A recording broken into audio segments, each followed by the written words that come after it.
ودي تمرينه البوش الثانيه بعد سنه ونص انقطاع. وزي ما انتم عارفين انا بحب ابدا على المشايه 5 دقائق كده، بعد كده ببدا اسخن المفاصل اللي هشتغل معايا في التمرين.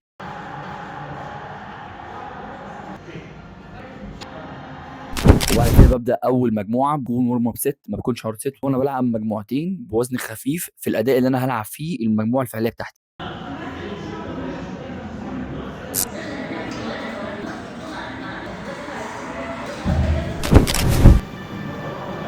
واول تمرينه هي الانكلاين دمبل بريس، اول مجموعه فعليه هلعبها بال20 لان انا المره اللي فاتت كنت لاعب بال15.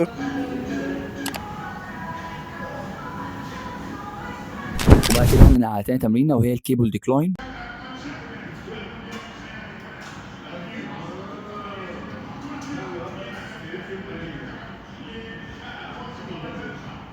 التمرينه التالته بتكون روب بوش داون للترايسبس، انا بلعب بحبلين عشان خاطر احط حمل اكبر على التراي في الانكبار.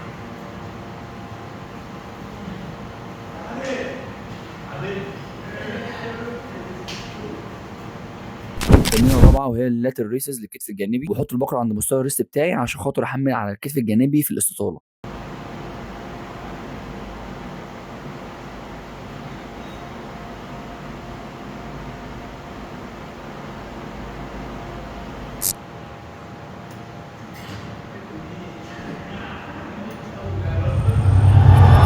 تمرينة النهارده كانت اول مره اللي فاتت لعبت باوزان اكتر من المره اللي فاتت بشويه، وقربت اكتر للماسل فيلير او الفشل العضلي. التمرينه كانت سريعه بس الانتنسيتي بتاعها كان اعلى من المره اللي فاتت، والمره الجايه ان شاء الله الانتنسيتي هيكون اعلى من المره. فستي توند وخليكم مستنيين التمرينه الجايه.